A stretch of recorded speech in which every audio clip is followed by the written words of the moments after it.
afternoon, everyone, and I hope it's you're enjoying this wonderful monsoon, and I hope your calendars are blocked for this wonderful discussion today. Calendars blocked and minds are open.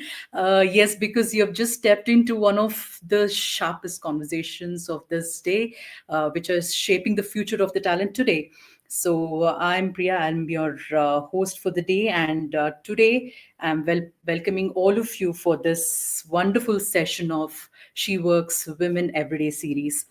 So yes, today's discussion is titled "The Talent Budget Tug-of-War: Aligning CFO, CHRO, and CTO Priorities for the Scalable Growth." And let me tell you, this isn't just a panel, it's a power play between priorities. Though the topic may sound really long, but I think each and every word it's going to make it worth it today. So welcome to this session once again. So let me tell you about much about this topic. So in a world where headcount is a headline and every hire hits the bottom line, the push and pull between finance, people, and tech is definitely real. So who gets the green light and who guards the purse strings? So that's what we are going to string today. Today we are going to go beyond budgets to talk about balancing boardroom perspectives, breaking silos, and definitely building future-ready organizations. For this, we have the wonderful panel today. Let's quickly meet the powerhouse panel that's about to rewrite how we think about talent, technology, and transformation.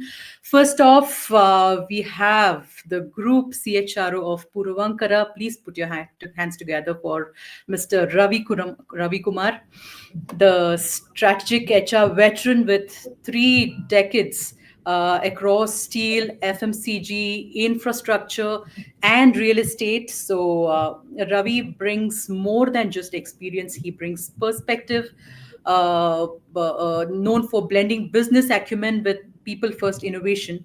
He's been instrumental in scaling workforces, transforming cultures, and aligning HR with shareholder values. So, welcome, sir. It's an honor to have you today in this discussion. Thank you, and Thank you very much. pleasure to be here. Pleasure to be here. It's, Thank you. the pleasure definitely is ours, sir. So next up, we have the power lady, the head of diversity and inclusion of Cognizant, Ms. Sreedevi Palit, leadership architect with a deep pulse on inclusion, authenticity, and the power of representation. Sridevi has led programs that don't just tick boxes, they build belonging with a career rooted in empathy and excellence. She's reshaping what's leadership and performance truly mean. Welcome, Sridevi. It's an honor to have you Thank today. you so much for inviting me. It's a pleasure being here. Thank you. Thank you so much. So happy, so wonderful to have you today. Next up, we have uh, Preeti Ahuja, the Chief People Officer of Husk Power Systems.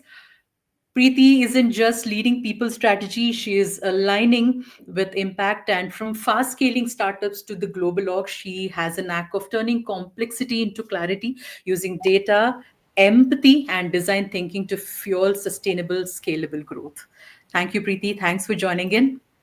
Thank you so much, and really looking forward the conversation. Definitely. And yes, we also have one more amazing panelist here. So we are waiting for him to join us, Mr. Mahesh Joshi, who is HR Director of Honeywell Automation. From driving union-free places to implementing agile performance systems, Mahesh is the bridge between strategy and structure. With over 25 years in business of people, he has mastered the intersection of workforce agility, digital transformation, and profitability. So we are eagerly waiting for Mr. Mahesh. I think he'll be joining us very soon. And let's quickly jump into this day's today's discussion. We are going to start with some amazing questions. So the first question, this is something which really intrigues me. I think even the audiences will agree with me that this is one of the very interesting questions. So as CHROs, I would like to start with probably uh, Miss Preeti. So, Mr. Mahesh Joshi is here. Welcome, sir. It's an honor to have you here. Oh, that's a full house today in our discussion. We have all our panelists joining the discussion, and we cannot be more than happy. And a big round of applause to Mahesh Joshi.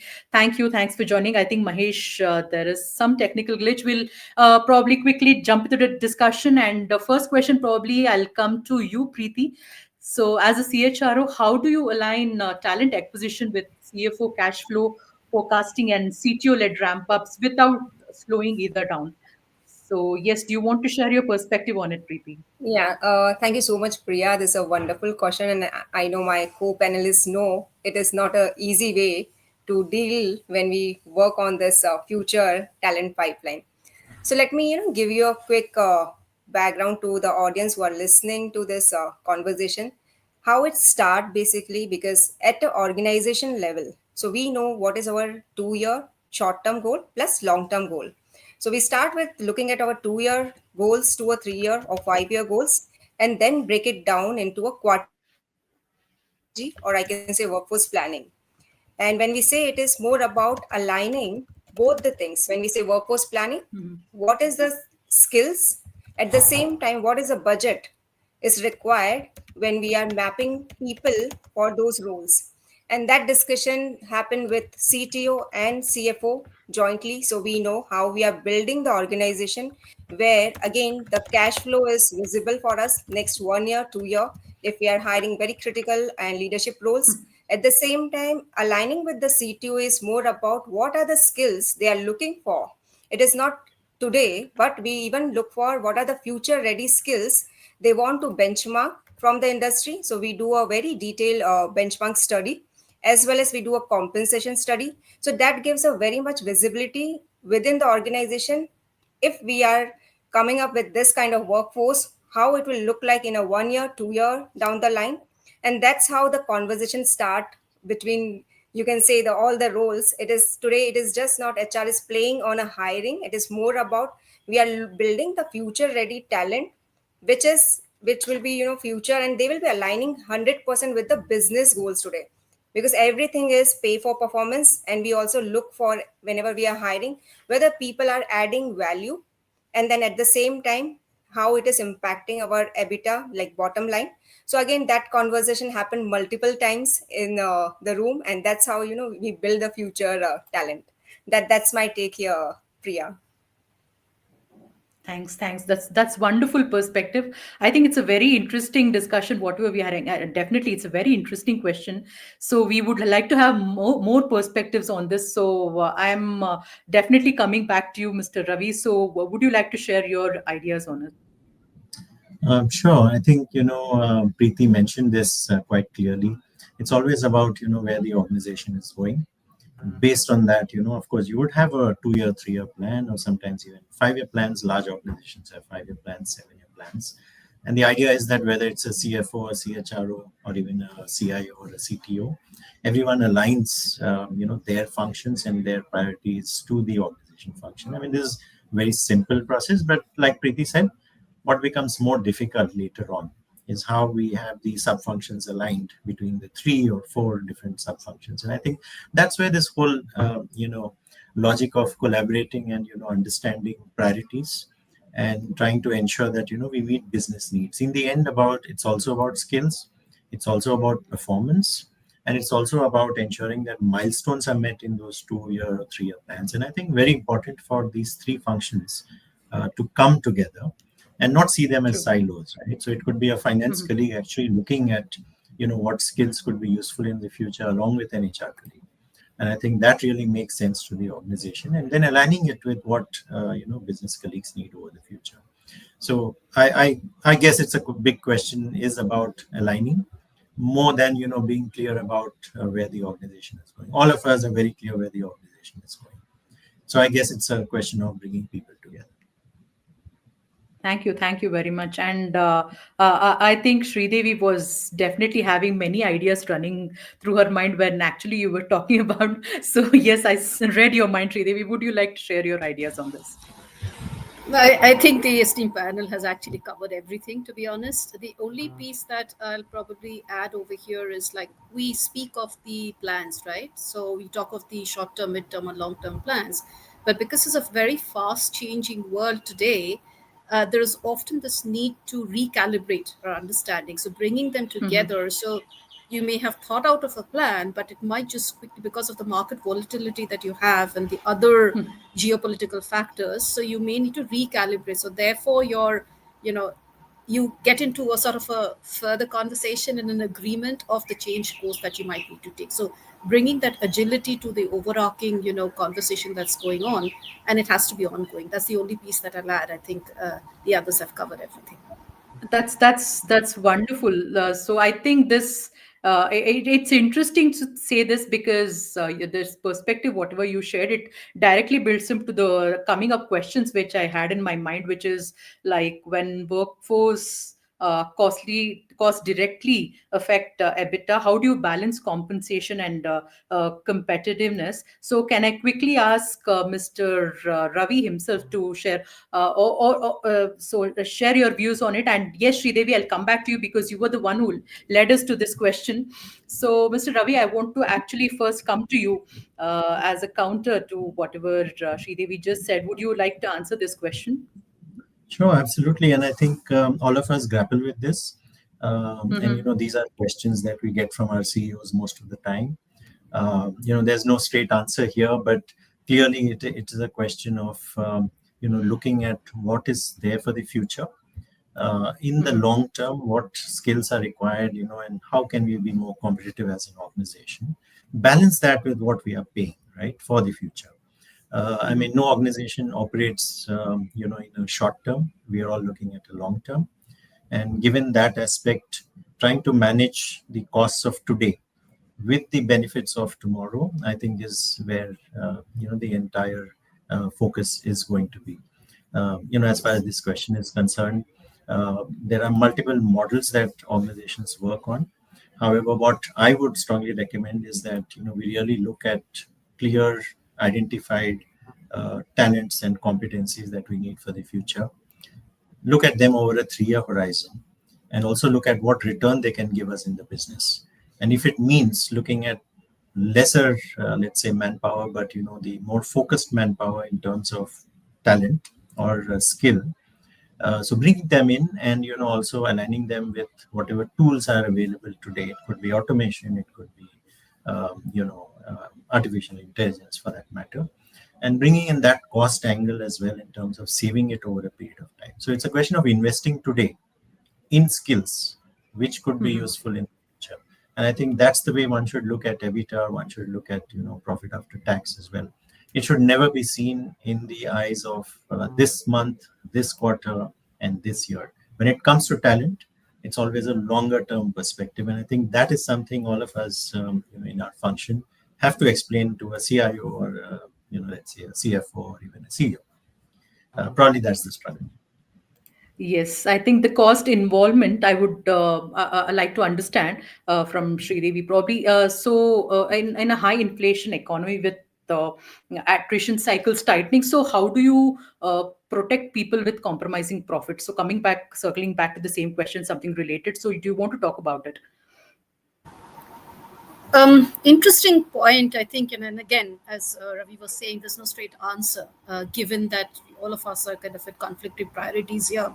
Uh, a few things that have sort of worked in the organization is while you build the skills, etc., you also need to kind of prioritize your investment in areas where it's that, build or buy, right? So whether mission critical talent which you need to buy, you invest there, whereas you start looking at efficiency in the lesser strategic areas. So therefore you kind of constantly kind of building the internal talent, investing in the skills, then buying the talent. So that kind of reduces the cost in one part. The other interesting piece, and this is something that I came, when I was in conversation with, because I sit in a HR COE specifically, also in conversation with wider HR Mm-hmm. colleagues. How about looking at the total reward strategy, not just at the base and the variable composition, but also the the compensation in terms of non-monetary benefit, inclusive policies, etc. So if you look at the total package, that's also a cost to the company. So one of the ways in which that has been done, and I think in our organization about a year back, is for the employees to understand the total investment that's coming by way of all the things that's been invested. Because we tend to, as an employee, even if I look at myself, I might just look at my, my pay slip at the end of the year or something. Okay, this is my comp and this is my, variable comp, but there's a whole other investment that's going in. So repositioning the investment that the Mhm. organization is making can help keep the employee within the organization without, especially in difficult times, not having to go outside and procure. But that's one of the ways in which you can retain the talent and continue to invest in the skill development. Those would be my few cents. That's great. That's great. Like talking about the talent retention, which is definitely when talking about the costing, it definitely plays a crucial role. So, talking about the crucial role here, I wanted to come to the next question. So, Preeti, can I? I'll be more than happy if you could take this question. The next one, it is like in the listed companies where talent strategy isn't just internal; it affects perspective too, perception too, when we are talking about this costing and EBITDA. So, how do you align people metrics with this shareholder value? Would you like to share your thoughts on it? Sure, sure. Now, again, and a wonderful question, Priya. So, like when we talk about investor perception or how we work on a people analytics, so it is we generally talk about overall organization effectiveness. And when we say organization effectiveness, there are multiple layers and multiple life cycle we covered. But the most important is we have to show that what is revenue per employee, because that directly linked to the productivity of your employees today. So we have to Mm-hmm. look for different matrices when we are looking for how we are presenting it in front of investors. So it is more about your productivity index. So again, we work very closely with CFO, and then we work on this details that how our revenue per employee productivity index looks like, because there is already a goals has been given to an individual, how they are against that delivering is, that is more about ROI. Then comes your critical Mm-hmm. retention of workforce. So again, it is very much important for us to look at our key employees, top performing employees, how we are doing a strategy, retention strategy for them, to ensure to retain them, at the same time give them a growth opportunities within the organization. So that these are again a different matrices which we use. And then your leadership team, again how you are building your leadership team, current Mm-hmm. as well as the future leadership team. And that shows the capability to manage the current set of work, but at the same time what is the new challenge will come in future, your leadership team is ready to manage those and then deliver what is expected again from the organization goal perspective. So there are even Mm-hmm. multiple reports we submit. Some are at an annual level, few are obviously at a quarterly level. So again, we look at all these matrices and look at the sustainability part also, because sometimes it is not just like you have to build something revenue per employee, but you have to look at how this model will sustain for next 1 2 year, and then we are able to get the results out of those numbers. So that is how, even like one point also add digital capability building, because now like if Yes. what we are driving it in last 4 5 years, we have actually moving towards a digital infrastructure and upskilling our people again on those terms. So again, how much we are ready in the organization, that is called maturity today. So how our organization is ready, and then the people are ready to develop on the upskilling of the digital norms which we want to drive. So these are some matrices what I can highlight right now. Rest I would know my co-panelists will also have a lot of insights here. Definitely, definitely. I think first of all, I would like to thank Mahesh Joshi for joining in. I'm not so sure he'll be able to come on video, but welcome, Mr. Mahesh. Thanks for joining in. So quickly, I would like to come to you on this. So, like how Preeti was mentioning, coming from the digital also, so from Glassdoor to probably investor decks. So the talent narratives are now traveling like really fast. So, how do you want to share your thoughts on what does your board care about the most when you're talking about the listing companies and the talent strategy here? Okay, so first of all, I'm sorry I'm late by a few minutes because I was having some technical glitch, and then I didn't realize that my official computer will not allow me to really log in into this system. So I'm now coming via phone. So first of all, yes, I think it's a very interesting question because uh, I'm facing the public board directly from last around 5 to 7 years. And what my understanding when it comes to people metrics, I think so. There are two things that I would like to highlight. One is a core growth, and second is something that you are going to do as per the new pivots that you are running. So, what generally board sees is definitely what you are agreeing at the beginning of the year as a part of your plan should be definitely adhered to. Like, for example, see if I am saying that my people cost would be 100, and that time I'm thinking about my new pivots, then I'm also thinking about my core growth, and also I'm going to repurpose a lot of my people who are right now in the system to adhere to my new growth vectors that I'm actually going to drive it. And most important, they would not really go line by line. That's not the meat that they bring on the table. But what they bring on the table is that how effectively your organization designed and staffed to commitments that you have made to the street. Like, for example, if you had made any commitments on behalf of management to the board, then they will going to analyze you on that particular piece. And from time to time, we keep changing our strategy because today's world, we cannot have one strategy and say now it is fixed for next 3 years. Not possible. You'll have to relook your strategy every quarter, every 6 months, and then you'll have to go back to the board saying this is what we thought and this is what we need to get into now, and we'll have to take those alignments from time to time. So that is why EBITDA and is something are very important, because if you see the IT services organization who is really bringing a very big cost of the employment in the P&L or a balance sheet, which has a big impact on the EBITDA.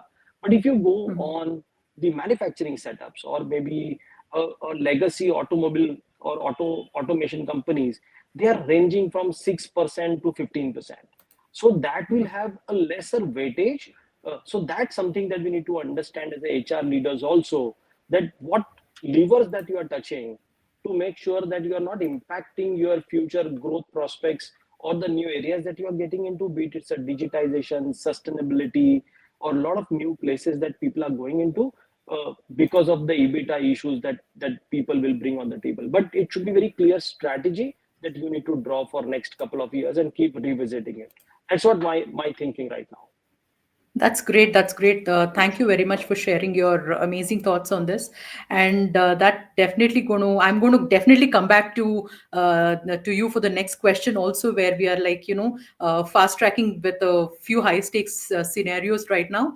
So, which is like for the structuring of HR and the scale and the efficiency. So, I would, Mr. Joshi, I want to ask you. So, in traditional IT setups, TA reports to the COO, and in your view, should hiring remain an operational arm, or is it time it sits inside the strategic HR? So see, that is something basically now my 20 plus years, what my understanding when I saw this model for the first time in 2003-4, where we are talking about the vertical HR. Now, vertical HR is nothing but you are creating a COEs, and it's a very deep understanding of COE, that COEs are nothing but the consultants for us. Like, for example, if you see a staffing leader today, if you see a lot of companies are going into RPO. Okay, there is a recruitment process outsourcing. Now what happens is that if you hire RPO, that means 70% of your work is already been outsourced to the company who basically going to deliver your admin jobs for you. And the leaders who are basically in the jobs are more important in terms of market mapping, understanding talents, getting into a new pivots, and making future ready organization, and bringing the analytics on the table. So if you bifurcate this, reporting is very, it's a myth in my view, because for example, if I'm accountable for that KPI, then I should always hold that reporting with me. For example, if I'm a CHRO, if tomorrow MD is going to ask me, CEO is going to ask me, okay, tell me, Mahesh, what happened to this hiring? Why it didn't happen? I can't have that lever or liberty that point in time to go back and say, okay, now CEO don't know, that's why I'm not able to hire. Then my Mm-hmm. MD should have that clarity that it is not the accountability of the CHRO, it should be with the CEO.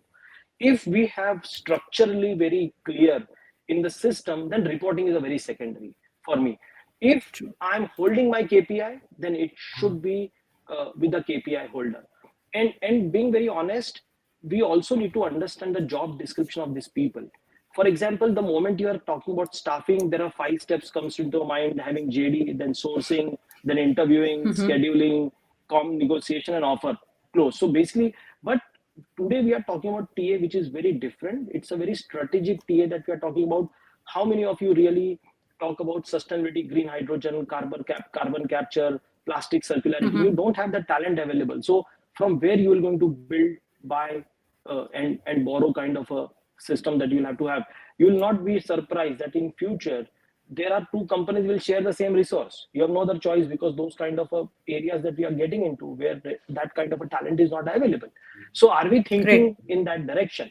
And that is where I'm saying that the question is fair, that to whom it should be reporting. Answer is one said that based on the KPI, if I'm accountable, it should be me. If CEO is accountable, it should be CEO. I'm not really hell bent on that. But then role should be very clear, that what role that person will play Correct. and what he or she will bring on the table. That's what my view right Correct. now. Correct. Great, great. So I think the whole idea of tug of war is what we are talking about. So I think this, now in this your perspective, it's our discussion today in a nutshell. Thank you, Mr. Joshi, for that. So let me quickly come back to Ms. Sreedevi for my next question, where we will talk about the internal mobility. So can it reduce the external hiring costs, and but also risks internal stagnation? So, how are you going to optimize this without compromising the skill agility? Sridevi, would you like to take this, please? Sure. Again, a great question. And I think I sort of touched upon it at the beginning when I was talking of build versus Yes, buy, yes, yes. right? So, if you focus on the three pillars, right? One, and I'm talking of really building that internal talent. Mm-hmm. Why I'm saying that is it's the cost of hiring, right? Cost of hiring. Now, what happens is if you're not able to sustain, then it becomes a revolving door, and you again reinvest in kind of hiring. So, how do we kind of minimize that? Now, the only way is to kind of build the internal talent, right? Continue to Mm-hmm. do that. Mm-hmm. Three things that make it successful. One is really the robust learning infrastructure. Do you have a robust learning infrastructure? So we do. True. For example, one of the most award-winning, learning and development team, which is investing continuously in the reskilling opportunities and new age learning. So what I'm talking of is Mm-hmm. your on-demand digital platforms, your targeted development programs, cross-functional projects, and it's not your traditional learning, right? We're not talking of you come to a classroom and do, which in a very learning and development parlance is called the 10, right? The 70-20-10 model. 10 is really about kind of coming and teaching. So it doesn't work any longer. It's on the go quick, so that I'm able to get productive as soon as possible. So that's one. Second thing is from an individual standpoint, there has to be a dynamic skill mapping. So what are the skill Mm-hmm. sets that I bring? Where is the development? Mapping it to what the requirement is going to look like in the future. And it has to be an ongoing process. As an organization, are we in a position to actually continuously upskill and cross skill people and keep the pipeline ready for movement? Because Nice. if you don't do, again, Correct. you're getting into the talent shortage space. Last but certainly not the least is really the transparency in the career pathways. So we do have talent marketplace, internal job boards, right, which help match the aspirations with the business needs. So how do you ensure that that transparency, I as an individual, if I'm an employee, do I know what are the roles that's available? Otherwise, if I don't know, Mm-hmm. then there's a, and the managers, are they also encouraging in having those regular career conversations with the team and helping the individuals figure out what their aspirations are? So there's one part is the company priorities, the other part is matching it to the person's aspiration. Now you can't just put a person in a role because the person may not even want to, right? So therefore it's a choice the individual is making. So I Mm-hmm. would emphasize finding a balance between the build and the buy, but in difficult times, you rather look inwards and see the best that you can do. With if it's a delta cross skilling, I think it's worth the investment than investing in an external hire. Those would be Nice, my nice. points. Great. I think striking a balance, and yes, the very right point which you aptly mentioned was the talent acquisition team should definitely invest high on upskilling and reskilling the existing talent. So that's the major, I would say that's the fundamental factor for the talent retention. Thank you for putting these points together, Sridevi. That's really wonderful. So, Preeti, can I come back to you for the next question, which where I want to ask you, what governance models have you or your company? I would ask you as an experienced professional itself, what governance models have you adopted to align HR operations like insurance, benefits, and compliance with CFO risk protocols? Would you like to take it up, Preeti? Yeah, yeah. And even Priya, I was about to, just add for the previous question also, because we Yes, had a, please. very good success. We have seen the success. There's a lot of success story when we talk about internal mobility.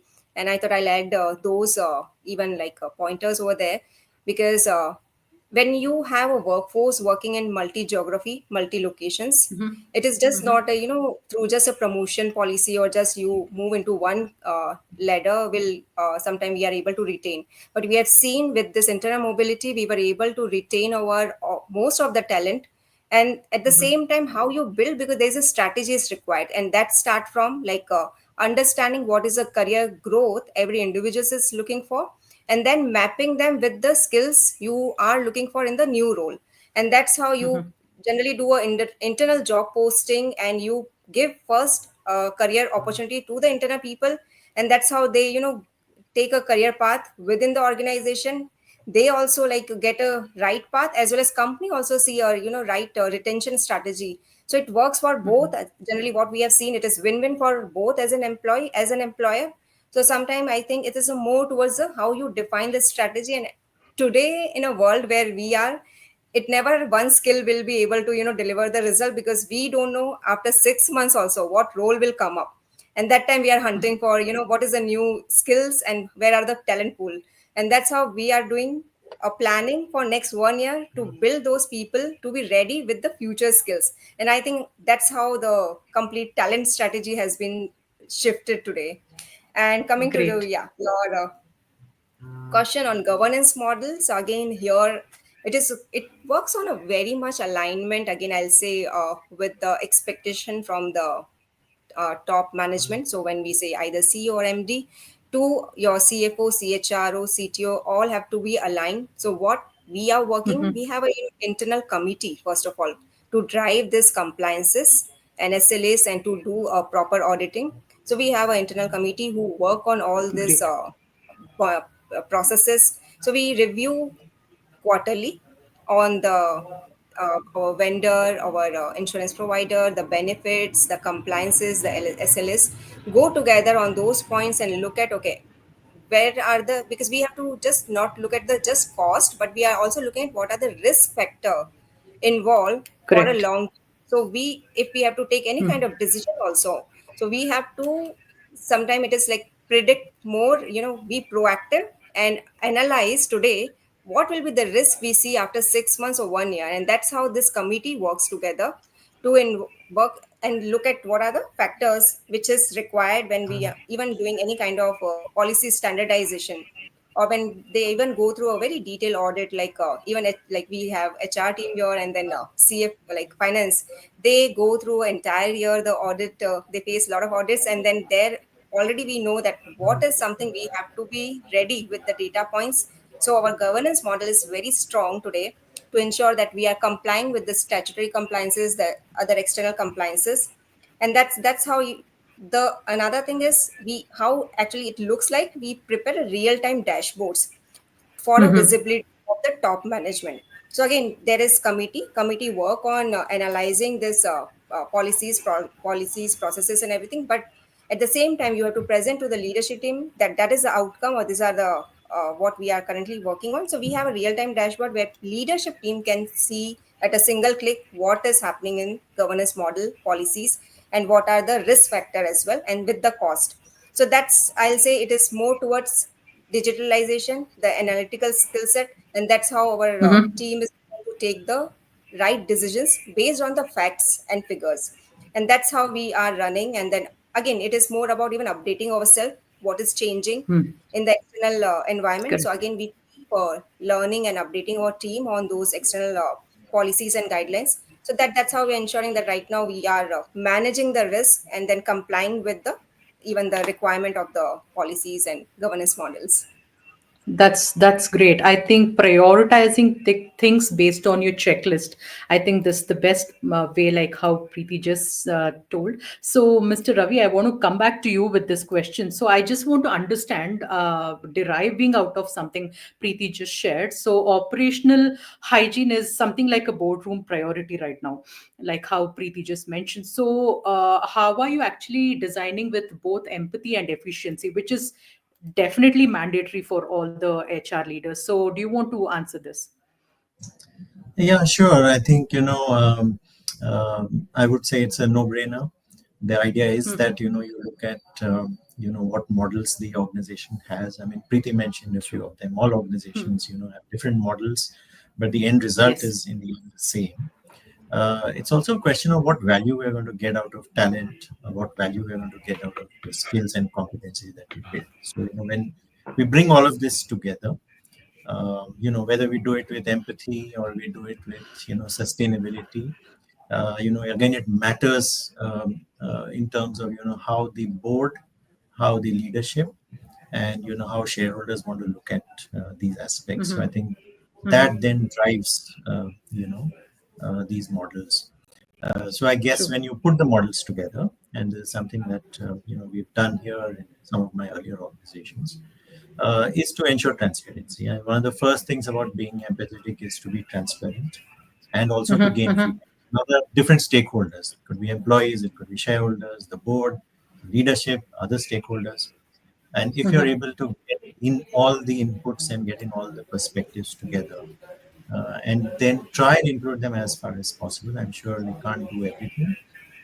Then I think you're being empathetic. You're being open to new ideas. You're also looking at the Yes. future. And I think that's one of the best way to look at any of these models. Doesn't matter which model it is. Great, great. So yes, should I be asking you when we are talking about the value per hire instead of just cost per hire? So but based on this, I want to ask the next question again. Coming back to you, Mr. Ravi. So the CFOs monitor cost per head, utilization, and attrition. So which HR metrics do you think should matter more to the CFO, and why? Okay, let me be empathetic and put myself in the shoes of a Yes, yes. CFO. I was about to say that. Yes. And Yes, I've exactly. worked with a lot of interesting CFOs, and Yes. the interesting part is that most of them are not finance professionals. What I mean is that they are chartered accountants, etc. They have a growth and the education of a finance person, but CFOs, wherever they are very entitled individuals, or at least that's how I found them. And I think they don't just look at these metrics that we are talking about. They also look at value. They look at what's Yes. going to come out of the hiring practices we have for the future. They also look at how to connect talent to value. For example, there's one question one of my previous CFOs asked me, difficult one, but very interesting conversations after that and some models. CFOs also, even today, like to look at return, on an investment, which is very normal for them. But how they look at it also depends on how where they're coming from in terms of the business. And CFOs, business people as well, also would like to have some backup or some succession plans. So this is one question I've always faced from CFOs saying, do we have succession plans? It's not just Yes. leadership, but is it mid-level? Because we depend a lot on our business in terms of mid-level colleagues. What are we doing with them for the future, etc., etc. So I think CFOs have a very interesting perspective on many other matrices as well beyond what we think. So I really Great. would like to say that there are two large things that they focus on, value in terms of what talent can give us. And second is this about succession plans in terms of how do we ensure the business is sustainable and it is not person dependent. It's dependent on processes and, succession plans. Sustainability, succession, and many other perspectives. So thank you, Mr. Ravi, for that. So, Mr. Joshi, I'm going to come back to you with the same question. So we want multiple new perspectives, and we heard one perspective from an HR leader. Now I want to come back to you on it. So what is your take on this? No, I think so. So two things. One is when you Mm-hmm. are talking about a CFO, as rightly pointed out by Ravi, that they generally see what exactly the cost, then ROI, Mm-hmm. and other Mm-hmm. parameters which are very financial in nature. Okay, but that doesn't True. mean, because I personally feel that when you are at the leadership team, be it it's a CTO, CHRO, CFO, MD, these Mm-hmm. are the one who ultimately steer the company, right? And they are actually should be all in sync, whatever they are doing. So tomorrow, suppose if attrition is high, and we all seen 2020, 2021, which is a year of great resignation, and then a lot of changes happening in the industry. That time also we have seen that CHROs and CFOs work together to solve that situation. Today we are out of that situation. None of the company that we Mm-hmm. heard is basically disbalanced completely because of this situation. That means there are two things that I would like to highlight. One, that we should be partner to each other, be it it's a financial issue, governance issue, or be it it's a people issue, because Okay. none of us would be like, keep our skin out of the game and saying it's not my problem, you please deal with it. That's not possible. It's really something not possible. Now, coming back to the core question, that how we are monitoring the cost, I think so there are various ways that we monitor the cost, because a lot of companies have their annual operating plan or annual plans which is being carved out at the beginning of the year, and that is your nothing but a bible that you follow throughout the year. Like, for example, if I agreed to have x number of headcount with x number of growth and x number of cost for them, then my CFO will always ask those questions, that if I be very different in any of the monthly reviews to that number, Mm-hmm. then definitely I need to have a very strong reasons, justifications, or something which is maybe internal or external factors, and so on and so forth. So ideally, that is something, one way of keep monitoring things together. And fundamentally both things very differently. CHRO thinks more in terms of people centricity, or making sure that all your internal customers are happy, the way COO thinks that all the external customers should be happy. So our objectives are different, our KPIs are different. How we need to create a synergy among those KPIs as an organization is something that we need to drive at the leadership level. And True. True. nothing different for all the organization. Utilization, attrition is something very cyclical nowadays in nature, not a very routine exercise. Today, if you talk to any company who is on the panel right away, they are not bleeding big way. Maybe in a pocket they may be, but not as a overall they are bleeding. So ideally these things are coming as a cyclical. Classical example, in 2020 2021, when the COVID hit, every organization Mm-hmm. lost a lot of people, right? And exactly in the beginning of 2021, we had a renewal. Now, when we actually went back to the insurance company, they jacked up our cost by 35% in our premium cost. Now that is insane. You can't give that cost. So we actually changed the entire plan with the help of me, CFO and MD putting together without impacting an employees, covering in such a Mm-hmm. way that I think so employees are not losing, company is not losing, and it would be something win-win for all of us. So that is a Correct. classical example, that even though our KPIs are different, even though we Mm-hmm. think how we need to monitor our situation, govern our situation is different. But when it comes to organization, we should work in not in silos, but as a collaborator together to solve these issues. That's how I see it right now. Great. I think striking a right balance. So I think it's something like a sweet spot between spreadsheets and sentiment. I think that's how the functions it all functions. So I would like to know right now know more about the collaboration that happens in the C-suite level. So let's talk about the machine versus human perspective over here when we are talking about the cybersecurity and automation. It's definitely a hard conversation between machine versus human, but how are you even redesigning jobs and journeys? So So, probably, Preeti, I want to ask this question to you. So, when CTOs accelerate automation, how do you balance workforce optimization with redeployment, reskilling, or managed exits? Yes, and I'll say yes. I'm like in last couple of months, we are going through the same conversation with our Mm-hmm. tech team because in the way we moving ahead with the automation and also digitalization, again the roles, the everything is changing. The skill set what they are looking for is completely changing. So again, like as Mm-hmm. Mahesh has also mentioned, so it's more about collaboration. So even like we work in a very collaborative approach with all the leadership team, so whether it's a CTO, CFO, or CHRO, or even or other key stakeholders.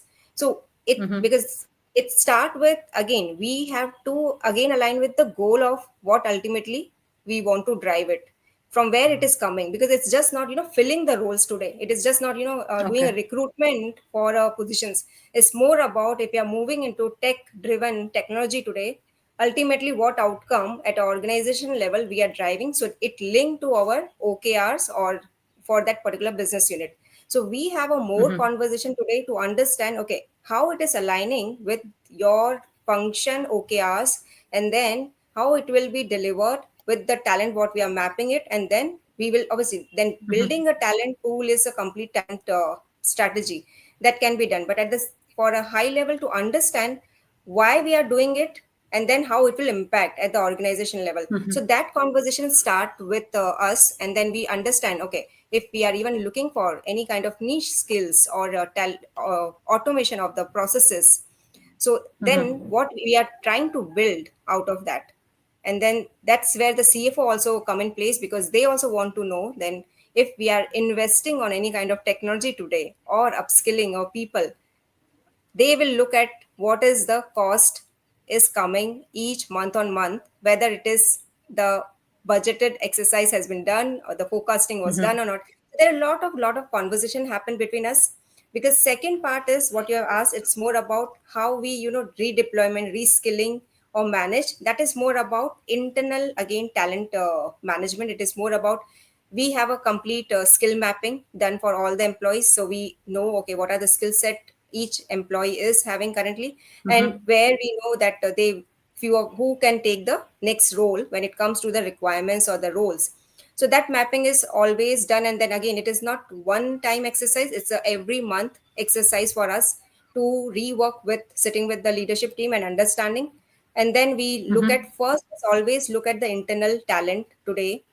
Can they be groomed? Can they be upskilled today to take the next role? And that is our first strategy always. That let's give Okay. always our internal people an opportunity to take the new roles within the organization. Even they are today ready with the 50% of the skill set, but 50% we can invest and train them on the required skill set. And that's how we even Correct. collaborate with CFO and give them, this is our strategy is, because every month we have to give them a numbers. If there is a even hiring, what are the they, so they can do a budget planning exercise.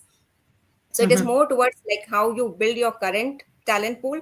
At the same time, this current talent pool, how they will be able to deliver the result after 6 months or 1 year, what is expected out of the CTO requirements. And that's we do even if the requirement is coming today, the discussion happens 6 months or 8 months ago to plan this everything on time.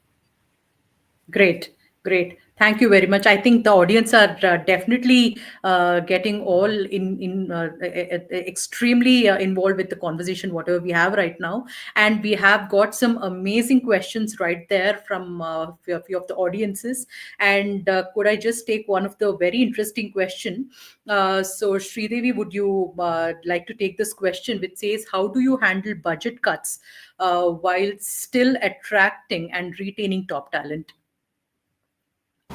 By the way, That's, thanks to I Mr. think, Pankaj who has taken this question. Yes, please. I think that's a question that kind of all of us kind of face at some point in time, and it's there's never an easy answer. So when there's a budget cut, right? Usually, what happens is, Mm-hmm. some of your initiatives around the first place where it gets cut is unfortunately even your skilling areas, right? Skilling areas get kind of cut.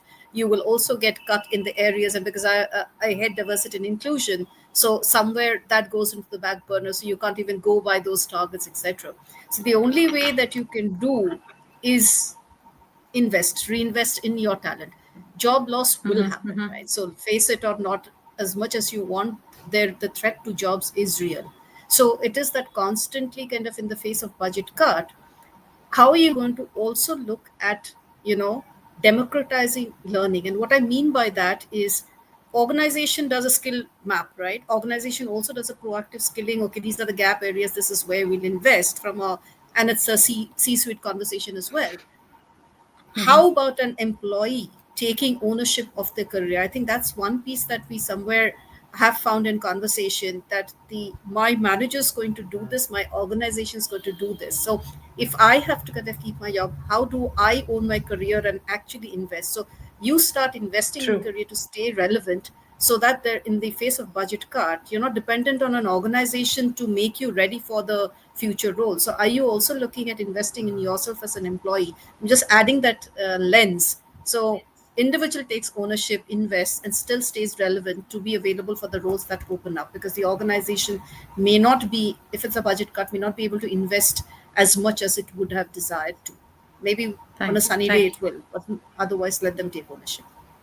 Great, great. Thank you. Thanks a lot for that. So I would love to. I would hate saying this, but we have a time crunch and we have lots of questions coming up from the audiences here. So one of the gentlemen, Mr. Jay, has asked a very interesting question about the Global Capability Center. So in a Global Capability Center environment, employee cost is around 70% of operation cost. So one of the company just breached 60% mark. So isn't this a danger mark? Is what he has asked. So based on which I have one more very interesting question, which I always wanted to ask was, as GCCs move from back to office to core innovation centers, how do you influence leadership to invest in local leadership pipelines over expat dependence? So Mr. Ravi and Mr. Joshi and Preeti and Sreedevi, can we quickly have one line answers of from all you leaders for this perspective?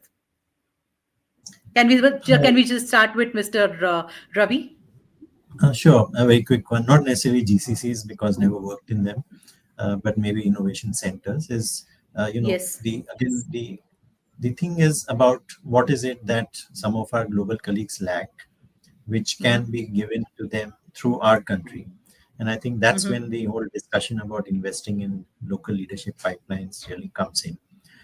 Regardless of that, I think let's not depend on our global colleagues. It's great to have something in the pipeline itself for our own, benefit in terms of a pipeline for the future. I think that's the best way to go about it. Great.